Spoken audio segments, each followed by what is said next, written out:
Nah, yang ayat 7 tadi, pasal 1 Yohanes pasal 1 ayat 7 diperjelas ayat 3. Apa yang telah kami lihat dan yang telah kami dengar itu kami beritakan pada kamu juga, supaya kamu pun beroleh persekutuan dengan kami.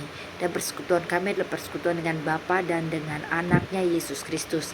Jadi waktu kau bersekutu dengan Allah Bapa, Putra, Roh Kudus, itu hanya bisa waktu tiga-tiganya satu kesatuan itu dalammu. Dan itu artinya Kisah Rasul 1 ayat 8, Kisah Rasul 2, kepenuhan Holy Spirit, berarti baptisan Holy Spirit. Maka ayat 7, maka kita beroleh persekutuan seorang dengan yang lain, dan hasilnya salib. Akibat persekutuan dengan Allah Bapa, Putra, Roh Kudus, kepenuhan Roh Kudus itu, maka hasilnya persekutuan dengan sesama. Tentu aja yang penuh dengan Roh Kudus juga, yang dalamnya juga sama-sama, yang mereka juga sama bersekutu dengan Holy Spirit. Maka terjadilah kesatuan itu. Maka terjadi yang ayat 7 tadi. Tapi jika kita hidup dalam terang sama seperti dia dalam terang, maka kita beroleh persekutuan seorang dengan yang lain.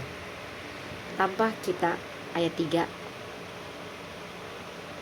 tanpa persekutuan kami adalah persekutuan dengan Bapa dan dengan anak Yesus Kristus, maka tidak ada persekutuan dengan kami atau kamu, karena pasti ada perpecahan, penolakan. Nangkep ya?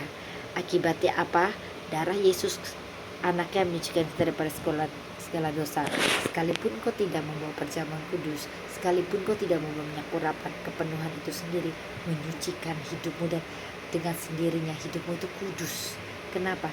Penuh, namanya aja penuh Roh Kudus, dalam itu Yesus, tidak ada daging.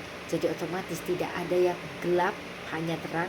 Otomatis tidak ada sakit penyakit, dan otomatis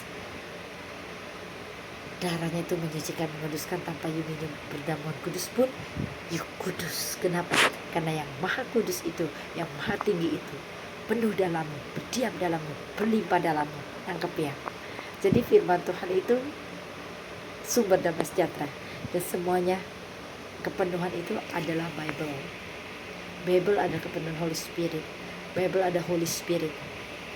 Surat Yohanes ini adalah pribadi Holy Spirit, bukan Yohanes dibuang ke Pulau Patmos, tapi ini adalah pribadi Holy Spirit sendiri. Dia sedang memenuhimu melalui perkataannya dengan memakai Yohanes. Jadi ini bukan Yohanes, tapi ini pribadi Holy Spirit sendiri. Nangkep ya? Jadi siapapun itu yang memberitakan firman, tentu saja dalam kepenuhannya itu pribadi Holy Spirit, dan bukan orang itu. Dan itu yang namanya disembunyikan di belakang salib Tuhan.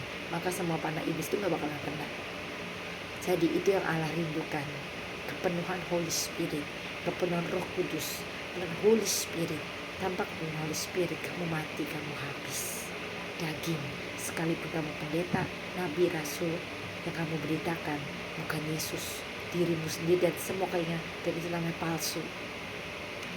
Hanya kepenuhan Holy Spirit yang membuat kau murni dan asli. Di luar kepenuhannya, itu yang namanya nabi palsu, pendeta palsu, gereja palsu, semua yang palsu. Nangkep ya?